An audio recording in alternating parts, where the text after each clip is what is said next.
You are listening to the Two and Out CFL podcast, a proud member of the Canadian Football Podcast Network. Grab some poutine and a double-double. It's time for the Two and Out CFL podcast. He's got it!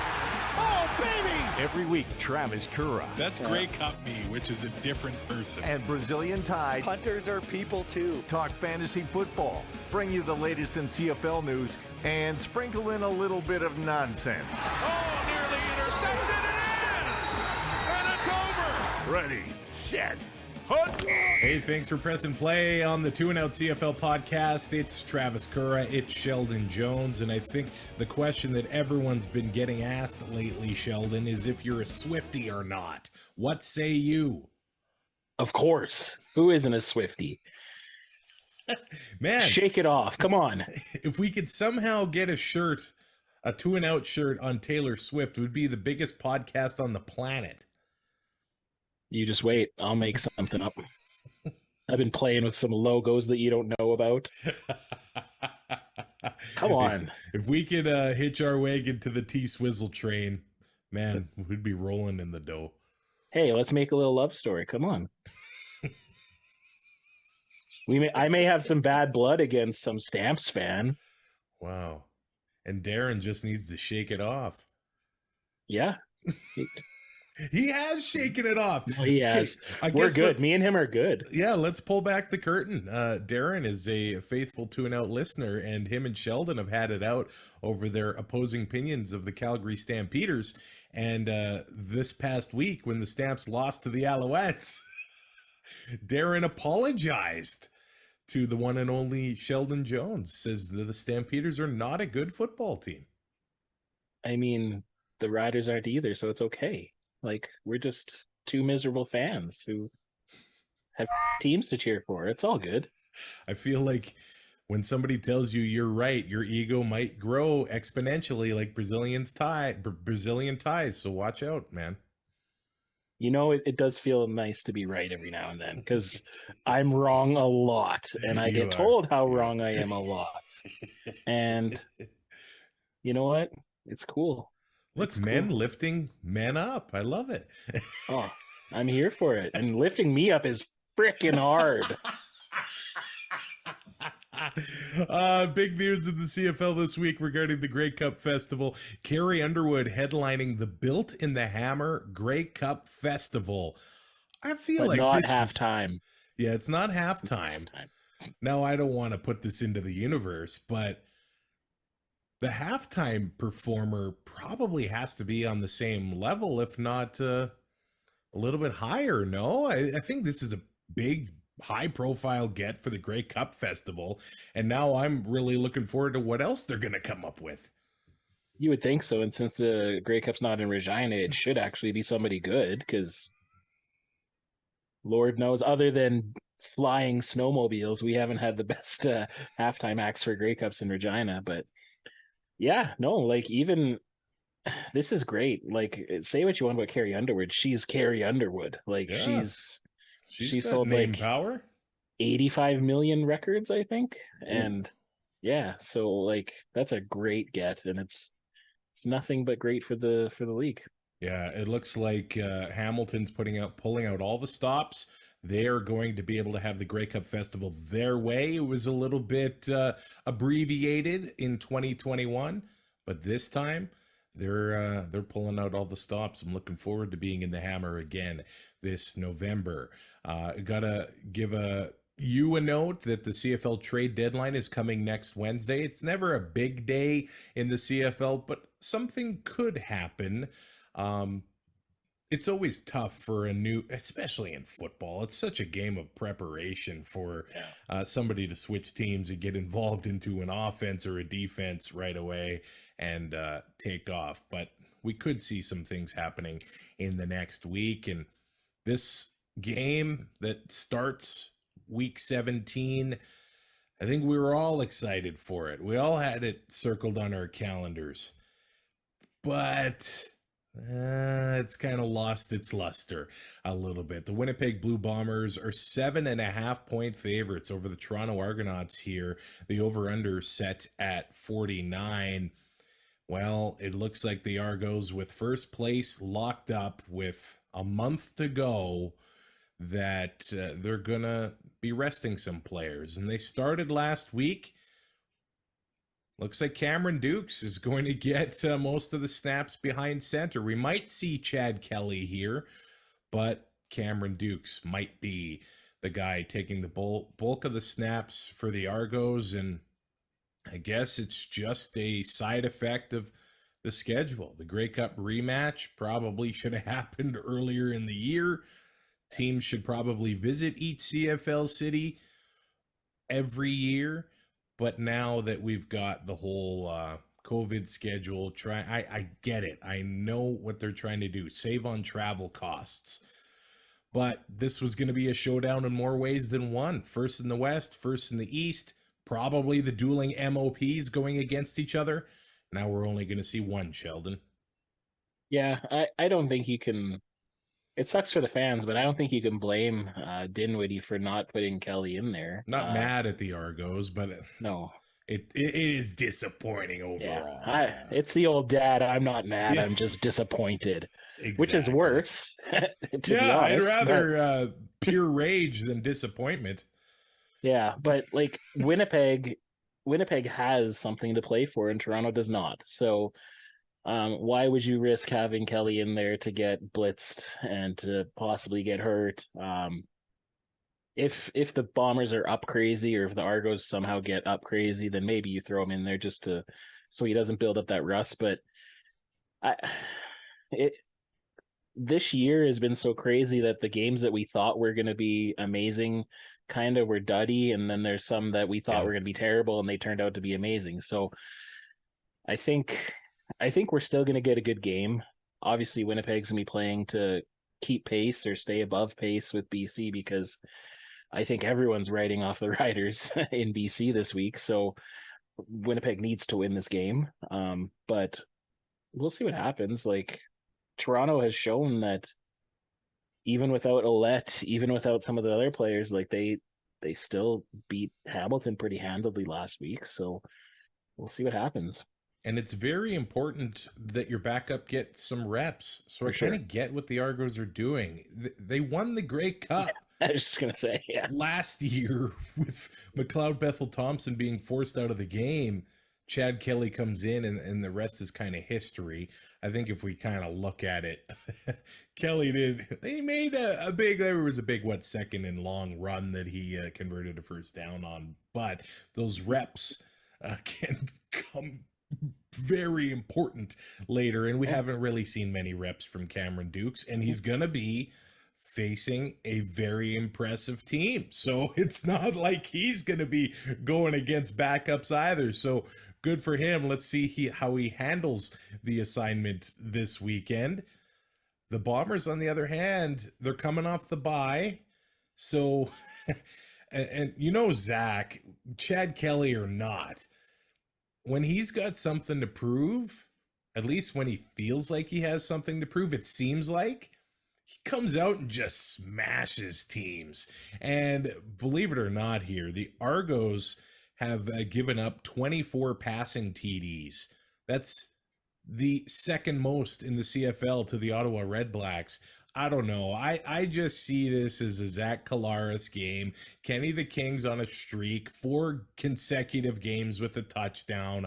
I do feel like the third consecutive sellout in a row, well, that's redundant, but at IG Field, they're going to come out flying, and I think they're going to try to bury the Argos early. Yeah, and Zach has been a killer coming off the bye in the past. Like so Mike O'Shea always has his team ready, and it seems like they use their buys correctly and they come out strong. So it should be a mollywhopping for the Winnipeg Blue Bombers, but stranger things have happened. They have got off to some slow starts at home, so we'll see what happens there. Super slow start in the Banjo Bowl, giving up a field goal, and then man. But I still think it's going to be a good game, but I do think it's going to be potentially, it could get out of hand quickly. Like, do you think the Bombers will play with a more vanilla playbook? There's a lot of talk that the Argos will, and they don't want to put anything on film for this possible Grey Cup rematch in the works. But these teams have already put 15 weeks of stuff on film. Like, does it really matter? Like, football coaches are just so damn paranoid. It's annoying sometimes. Yeah, but Mike O'Shea is one of those coaches that is, I'd say, he's like the most he's the most over the top with his gamesmanship, I would say, of the head coaches. Yeah. So I don't expect them to put anything new in, for sure. Yeah. But Winnipeg, they do what they do. Caleros gets in trouble, he scrambles, and his receivers get open for him. So there's not much new that they need to put in there. But come playoffs, they will have some wrinkles, and they're not going to show the Argos or any other team them yet. So I think if Kelly was playing it, it was going to be a pretty vanilla game. I think it probably would have been a lower scoring game if Kelly was playing, just because they would be running the ball a lot more. So I hope they're going to let Cameron go and just treat it like a regular game and see what he can do. Let him make some mistakes, let him rebound from mistakes, because as we saw in the Grey Cup last year, you're only as good as your backup, because Kelly might not have done a lot, but he didn't lose the game. Stayed poised. Yeah. And the Bombers this year have struggled against quarterbacks they don't have much film on. Trey Ford got off to a 22-0 lead on them. Dustin Crum beat them early in his run as the starter for the RedBlacks. So we'll see what happens here at IG Field. One thing to note from this game, it could be a milestone for Nick Dembski, eclipsing 1,000 yards. Brady Oliveira has 1,000 yards. They would be the first, this is incredible, Canadians that have 1,000 receiving and 1,000 rushing yards on the same team in CFL history. Now, not only are they from the same country, they're from the same province, the same city, and the same high school. Nick Dembski, Brady Oliveira, just dominating this year. Incredible performances, and this is why it's tough that one of these guys are going to get recognized as most outstanding Canadian. They almost deserve to be dual MOCs here, but Dembski is 69 yards short of reaching 1,000 for the first time in his career. It feels like he's always been in there, but sometimes he's getting 300 rushing yards throughout the course of a season or something like that, but 1K for the first time for Nick Dembski. I think that's kind of surprising, but also it's cool to see. It is. He's fought had his share of injuries, so I think that's kind of hurt his chances for 1,000 before. But yeah, the way he plays, you would think he's like a perennial 1,000-yard receiver. So I hope he can do it for himself. 69 yards, that's all he needs. So, well, give him 69. Get him right there. Exactly, to the yard. It'd be a nice game. It'd be very nice. If we do look at the injury report for the Bombers, Dalton Schoen right now listed as questionable. He didn't practice Monday, was limited on Wednesday. I think he's been dealing with some nagging stuff all year, but he seems to get in there and make the plays. So we'll see if Schoen does get on the field. Jackson Jeffcoat listed as questionable, and so is Theodric Hansen, but it does look like he may be able to make his return a little over a year after the Achilles injury last year. It would be good to see him back onto the field. As for the Argos, it doesn't look like Wynton McManus will play. Jamal Peters won't play. Cam Phillips won't play. Yeah, there are some heavy hitters not going to be playing for the Argos, so we're going to have to wait. If it does happen, anything can happen in the playoffs, but we're going to have to wait to maybe Grey Cup Sunday to see full strength Argos and Bombers matchup, which feels a little bit too long to wait, but if we got to do it, we got to do it. The second half of the Friday night doubleheader has the BC Lions in their annual Orange Shirt Day at BC Place. 10.5-point favorites over the Saskatchewan Roughriders. 10,000 redesigned orange shirts are going to be given away at the gates there. They're going to have, I think this is awesome, an indigenous marketplace, a halftime show from the Haluchi Nation, formerly known as a tribe called Red, the BC Lions 50-50. If you buy your tickets, you're also entered to win one of the warm-up jerseys, the orange and white warm-up jerseys that the Lions will be wearing. And I guess we should mention the National Day for Truth and Reconciliation is this Saturday, and every game this weekend in the CFL is going to be having teams warm up with the orange and white jerseys. They'll be auctioned off, proceeds going to the correct causes, and it's really cool. And it worked for BC from the beginning because of the orange. I mean, it does work out to hand out to their home fans, but to see the entire league take it seriously this year and get behind the initiative, that's what makes us stronger as a country and stronger as a league to be involved in these important causes in Canada. And it's an important one, and it's just good to see from the league, man.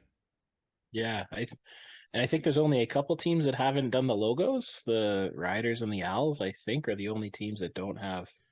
Yeah, I don't think the logo. Alouettes do. I mean, Yeah. shout out to both the Riders and the Alouettes for making visits to Indigenous communities in their respective provinces. They just don't have the logos out right now. But the ones that we have seen, we've seen new ones from Stampeders this week, which is, I think, cool. They're going to be wearing that helmet in Hamilton. And the RedBlacks unveiling one designed by Argo Fluffy on Twitter. They've adopted that. They're going to be selling hats with that logo on it. But we haven't seen from the Riders and Alouettes yet, but maybe it is coming. But Hopefully. yeah, the league supporting the initiative overall is pretty cool. Absolutely. Now, when we talk on the field stuff, it does look like Frankie Hickson is going to get his second consecutive start. Jamal Morrow was at practice, but Hickson is going to be getting the ball again. Now, the Ottawa RedBlacks are a tough team to run against. But when the Riders gave Hickson the ball, they were running some different run plays and they were having success. They just didn't give him the ball enough. And man, Sheldon, I just kind of want to mention this. 7 out of the 9 teams in the CFL are giving up more than 5 yards a carry.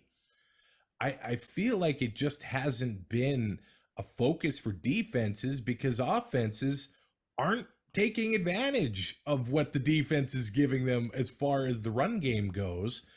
That being said, the Lions are another team that are very hard to run against. How do the Riders have that same success against BC like they did early on against Ottawa? By continuing to call running plays. Yeah, see, it seems simple. Kiss, keep it simple, stupid, but... Yeah. Well, and you see, like, Godber is questionable now. He hasn't practiced at all this week, and they have Evan Johnson at center right now, so that's scary. But he was averaging 6 yards a carry last week, right?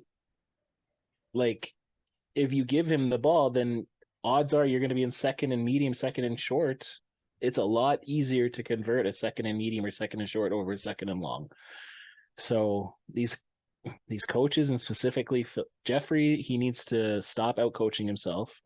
Maybe he was thinking that they were going to think that he was going to run, so he's going to pass. I don't know if that's true, but just run the ball, set up your passing. It's not hard.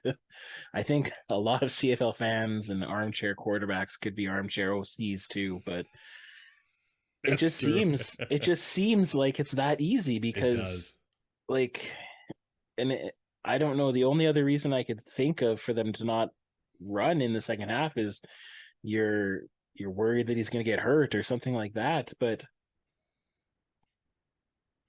I got to go on a rant here. Like, I think Craig Dickinson is trying to, get some experience for his next job as a daycare worker, because I don't know if you heard this, but he's letting them practice less and watch more film because the boys are tired and they need to get some good sleeps. Like, Nap time in Riderville, is that what we're at here? Like, Sleep's important, man. yes, but not so is practice. When Okay, you're no. losing games, you need to practice. Uh, and I don't know if this is the case. And look, I have no place to talk about strength and conditioning. I understand that. But it seems to have become an issue with Saskatchewan later in the season and later in games. For a second year in a row. Yeah, they're getting beat up in the trenches as the game goes on and as the season goes on. So, what's going on? That has to be, I think, what's been going on at practice. Like, aren't you supposed to practice so hard so the fourth quarter becomes quote unquote easier? And I When don't know. It's looking the opposite, man. when I played football in high school, that's what we did. When they were making us run, they were saying, "This is so you don't die in the fourth quarter." Yeah, So, yeah, um, these guys are professional athletes. This is their job. yeah. Like them practicing a little bit harder, especially when they don't hit in practice hardly. Like, you gotta you gotta build up your cardio. You gotta like I don't understand. Like, I don't understand, and it's so frustrating. But we only have 5 more games left with him, I think. So I believe there's the that. Riders are 6-15 since Labor Day 2022. So that shows you how weak they've been overall over the past 20 games or so. But if we talk about the BC Lions here, it does look like they're going to get a boost to their offense with number 19, Dominic Rhymes, ready to rock. This guy is a machine in the red zone. He makes circus catches. He is a big, bad receiver. The Riders are going to need to be looking to limit. I'm assuming Nick Marshall is going to be getting the assignment there. So it is a tall task for the Riders to limit number 19. We'll see if he'll be able to get right in there and pick up right where he left off, missing several games for the Lions this season. And they've actually had other receivers kind of come up and emerge and have some big games lately, especially Canadians like Javon Cotoy and Justin McInnes having some valuable games for that Lions offense. Suk Chung has not practiced and is not expected to play, dealing with an ankle injury on the offensive line for the Lions. It does look like Andrew Pearson is going to be able to get back into the starting lineup there. David Mackey hasn't practiced. He's questionable, but it also does look like the Lions defense is going to be able to get Bo Lacumbo back, the Canadian linebacker as well. So another valuable addition to the Lions starting lineup. I am fascinated to see the Lions this year have destroyed the Riders when it has come to them trying to run the ball. Like, there have been no room for Rider running backs, Jamal Morrow, to get it done. And some of them, they basically went backwards all game. But we'll see what they're able to do with Frankie Hickson. I told you last week, I posted on TikTok a highlight reel of Frankie Hickson from last year. The dude looks like Mike Pringle. The dude looks like he should be starting on almost any team in the CFL. And what he did last week, yeah, I looked it up, over 8 yards a carry against Ottawa. Give this guy the ball. That's the way that the Riders can beat the Lions. But the Lions come into this one hot again. And they've been a bit streaky. They started hot. They went cold a little bit, but here we are coming in October, and the Lions are playing very well again. So if the Riders are able to get to VA and they're able to force some mistakes, maybe they've got a chance to win at BC Place. But if we look at the injury report for the Saskatchewan Roughriders, it's pretty long, man. Anthony Lanier II is doubtful again. Defensive back Tremaine Washington is out. Micah Johnson is dealing with an illness, and he's questionable, actually. Justin Herdman Reed, linebacker, probably contributes on specials a lot. He's out. So they're dealing with some injuries, and what we've seen from Taquan Mizell of the BC Lions, he had a great game against Edmonton. Will he be able to have a repeat performance against Saskatchewan? Now, and I talked about CFL teams struggling against the run this year. 5 teams in the league, 5 defenses in the league are giving up more than 115 yards a game. Saskatchewan, 126.9 rushing yards a game against. This just looks like if BC is willing to commit to it, Taquan Mizell could have a repeat performance and have a nice game against the green and white. Yeah, if I was Jordan McSimic, I would just be running the ball the entire first drive and seeing what happens, because in the past 3 games, the Riders have given up over 750 yards, I believe, rushing in 3 games. And that's sad, but it's something that BC can use to exploit. And hopefully with all this film that they've been watching, they've been figuring out their assignments and making sure that they're able to plug those holes. But yeah, like you just got to run, you got to roll with the running game until the Riders can prove that they can stop it. And then you have Katoy, you have McInnes, you have Hatcher, you have Whitehead, you have Dominic Ryan's coming back.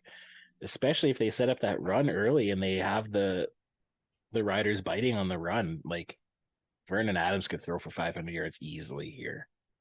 Well, and let's see what the Riders are made of. Sometimes it's how you respond. And the way they came out against BC at the end of August, very physical. They looked like a completely different team.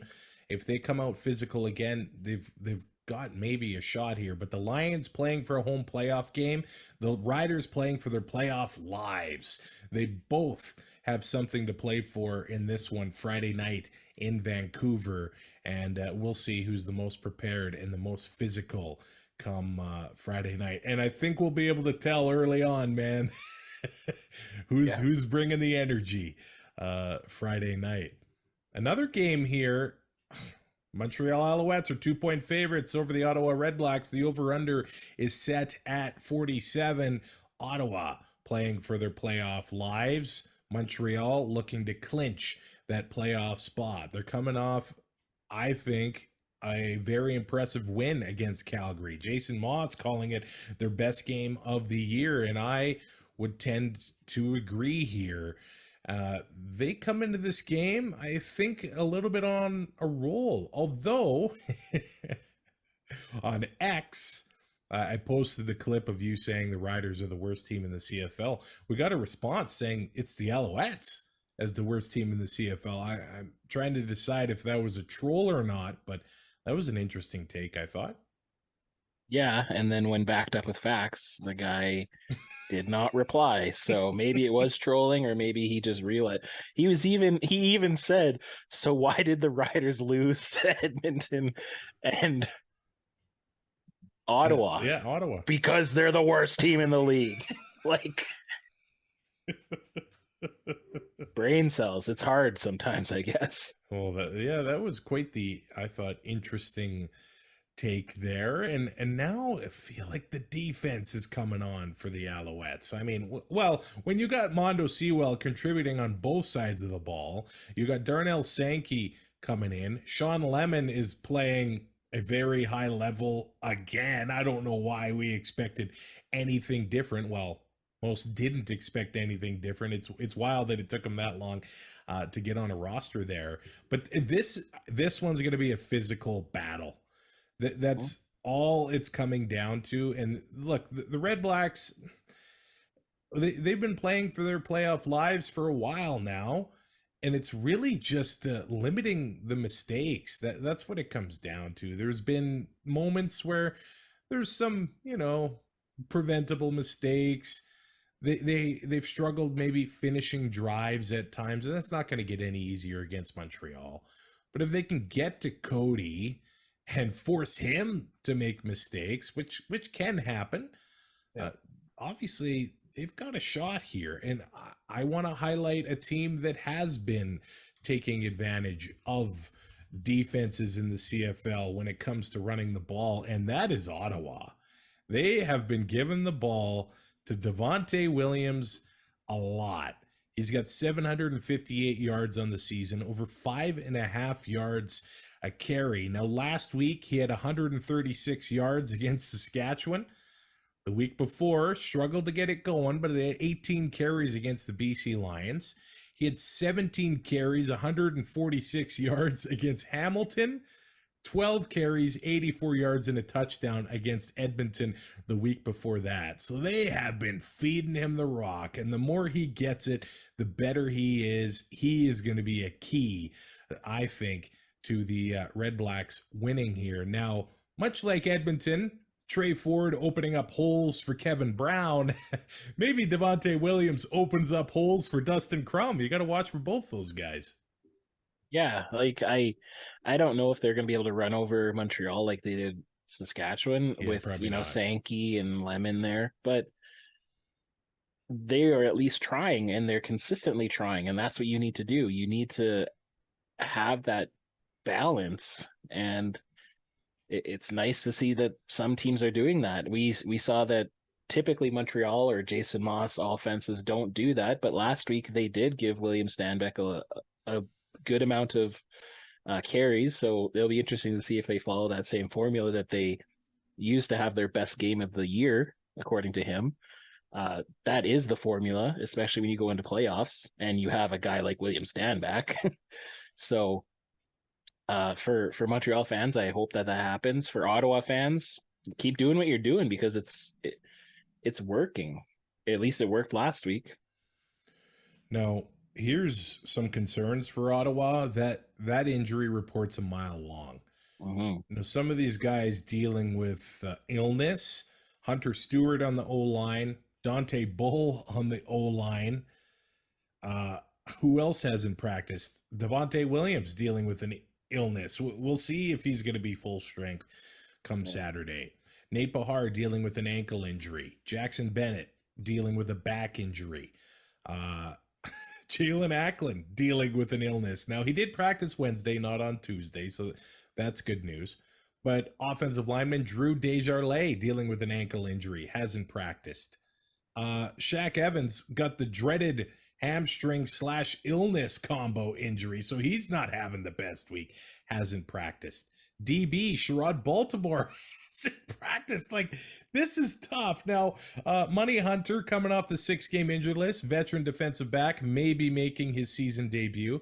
And Jovan Santos Knox, after spending what looked like 1 week on the 6th game, they're pulling him off. And it looks like he'll be ready to go at the linebacker spot, dealing with a dinged up ankle injury. That injury report is full of vets, full of contributors to the Ottawa RedBlacks lineup, and that makes it tough to beat a team like Montreal, who's very hungry and obviously wants to put that playoff position on lockdown. It's going to be tough, and it's in Ottawa where they're not as good as they are when they're on the road. So things are looking Montreal's way there, but this year anything has happened. And yeah.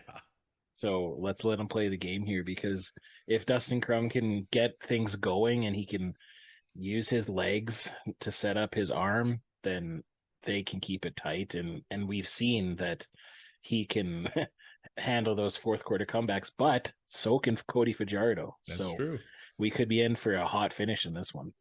And, talked about the Argos giving up the second most passing touchdowns in the league. Well, Ottawa's number 1. And with injuries in the secondary and Tyson Philpott coming on for the Alouettes, I like Tyson. I've got him in my lineup. He's $6,000 on CFL Fantasy. Presents a pretty good value.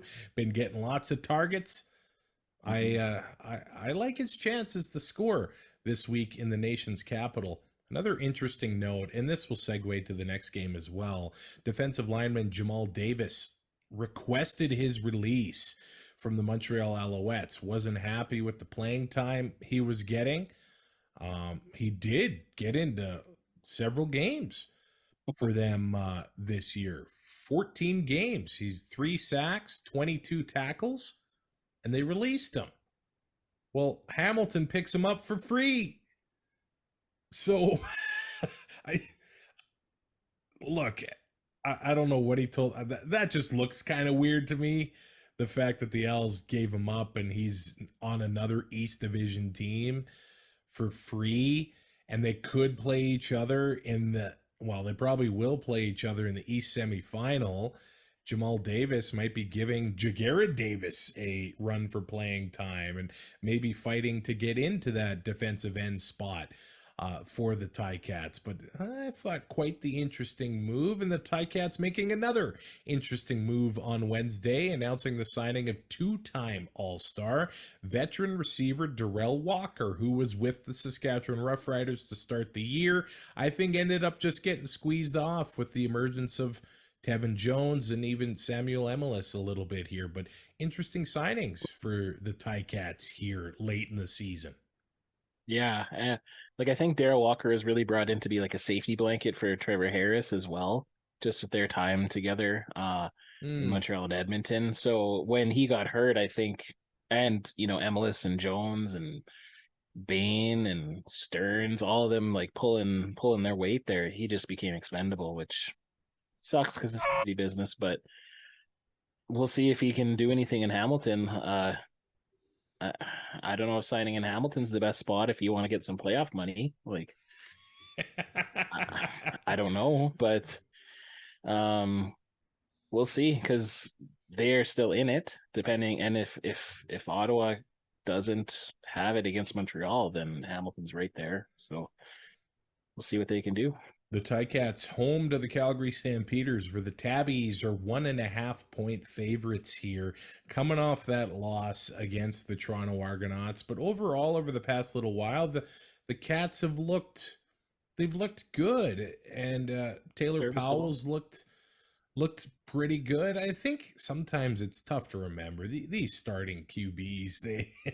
They're very young. They weren't expecting. Well, everybody should prepare to be a starter, but got thrown into the role, and I think have performed admirably overall. Some of these young guys that have been getting some meaningful playing time over the last month and a half or so. This is a game where both teams again fighting for playoff position. The Ticats, they want to have a game at Tim Hortons Field in November.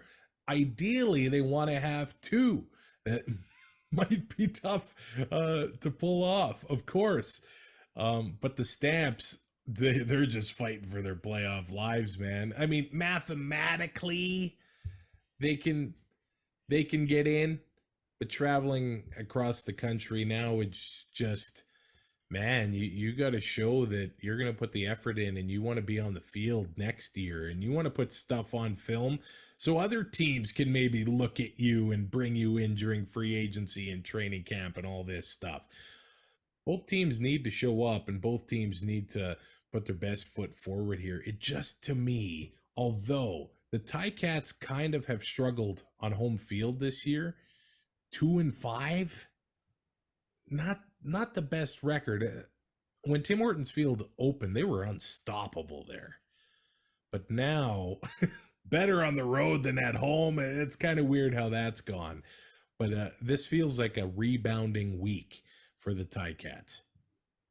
Yeah, well, like Calgary's limping in there. Like they're not world beaters, and so I would say that this is probably the best the best matchup that they could hope for at this time. If they could get a big win and try to build some momentum going down the stretch here, that would be great for them, great for their fan base. That their fans really want them to be in that Grey Cup game. So hopefully for them, they can make it work, but it's going to be tough. I'm interested to see what happens here because it's a tight one, I think. It's a tight one, but both teams need to be playing at 110% here. So could we get a 45-40 game? Maybe. But could we get a 12-10 game? Maybe. Like, it seems like it's going to be one or the other there. The Calgary Stampeders surrendering 5.9 yards a carry. So this feels like maybe we're going to see James Butler. He's they've used him quite a bit. the success varies from week to week, but I feel like they've committed to using him. And you're paying to get him from the BC Lions in the offseason, you better darn well use James Butler. And I think his usage will be high against Calgary Saturday in the Hammer. It's going to be nice to see the Stampeders rocking that Indigenous logo. I think it'll be great to see. And again, the orange and white jerseys in warm-up that maybe you'll have a chance to win in an auction. But you talk about the Stamps limping in here. They've got an injury report that is looking pretty rough as well, especially on the offensive line. If Sean McEwen's not able to go, that's a big absence from the Stampeder O-line. And we don't know what we're going to get with Jake Mayer sometimes. Sometimes he can make the toughest throws on the field, and then the next time it's just that rough decision making that creeps its way in. But I think, again, we got to remember he's a very young quarterback as well. And sometimes I feel in the CFL we aren't patient enough with quarterbacks, and I get why. It's a 9-team league. We all expect our favorite teams to rebuild in 6 months and and have a shot at the Grey Cup. But Jake Mayer, I think they're going to be patient with him through this season and probably next. And if he doesn't make that next step next year, then we probably talk about going elsewhere here. But the way he's been looking at Reggie Bagleton, he's got a chance, because the Ticats have been uneven on defense as well. And Jake Mayer's got a shot. He's got a shot to put up some points, and Reggie's got a shot at scoring some points against the Ticats as well. A tight one, I think, to end week 17. All right, so when I built my fantasy lineup, what I like to do is I look at rush defenses and who's really struggling, and I kind of build around that. So Taquan Mizell returning to my lineup for the first time since early in the season. The Rider Rush defense does not scare me at all, so I want Mizell in there. I just hope that they use him. That's my only concern. And as far as usage goes, I have no worries that the Ottawa RedBlacks will be using Devontae Williams. So he's my other running back in my lineup. Zach Collaros is my quarterback and my captain. Dalton Schoen is my receiver 1. Lucky Whitehead, my receiver 2. Tyson Philpott in my flex. And the BC Lions defense, I've got $1,000 left over. So if Schoen isn't going to play, maybe I'll switch him out for Kenny the King or something like that. What's your lineup looking like, Sheldon? Well, my captain is Vernon Adams Jr. because he's playing the Riders. Which usually actually backfires, because if I pick them against the Riders, then they don't do well. See, you actually put a lot of thought into yours, and I just put players in and see what happens. Like Tetris. Yeah. I'm actually really good Although at Tetris. there's thought in Tetris, by the way. True. So my running backs, I have Brady Oliveira because, they're looking to win, so they're going to keep ground and pound in there. I do have Kadeem Carey. I think he's still cheap enough that it's only 7,000, so cheap enough to gamble there. And then for my receivers, I have Keon Hatcher and Lucky Whitehead, just to try to combo up with Vernon Adams there. My flex is the dominant Reggie Bagleton, because why not? And I'm going with the Calgary Stampeders defense, and the only reason is just because of how cheap they are. And defense, I haven't been having a good luck with defense getting 1 or 2 points. So neither have I. Yeah, I almost picked the Riders in there just because they're cheaper, but I don't want negative points, so we'll go with Calgary there. In the old fantasy game, you used to be able to have massive games from your defense with what I think they should do is they should combine defense and special teams. Yeah. And include the kickers in there too. In a perfect world, that's what I would like to see. I'm actually in the quarterfinals of the CFL Podcast Fantasy League. I've got Saf Ahmad from Piffle's podcast. We'll see how he does this week. Hopefully terribly, but good luck to Saf. As far as picking the winners go, week 17, Sheldon in the CFL this week has the Winnipeg Blue Bombers hosting the Toronto Argonauts. It has the BC Lions hosting the Riders, the RedBlacks hosting the Alouettes, and the Ticats hosting the Stampeders. Very quickly, Toronto resting guys, I'm taking Winnipeg. BC wanting to stay in the race for first, I'm taking the Lions. Taking the Alouettes to win on the road in Ottawa, and I'm taking the Ticats to win at home against the Stampeders. Who do you got? The same. So exciting. This is riveting. Yeah. I don't blame you. Like, there may be an upset somewhere. If maybe Calgary beats Hamilton, I don't see it, but that's probably the only thing that I could see happening other than what we've already picked here. Which means we're probably either going 1-3 or 2-2 in week 17. You can rate, review, and subscribe to 2 and Out on your favorite podcatcher. You can like, comment on YouTube as well. This is incredible. Theodore King is a relatively regular commenter on the 2 and Out YouTube, and he's been away recently, but yesterday he was commenting on like 4 episodes. Like, the guy's on a 2 and Out binge, which I appreciate, but I also wonder what is going on in your life, my man. I appreciate it. Yeah. You can support 2 and Out on Patreon as well. We'll talk to you on Monday to wrap up what's sure to be probably some crazy happenings in week 17. Thanks for listening. Find more great shows like this at CF Pod Network on Twitter.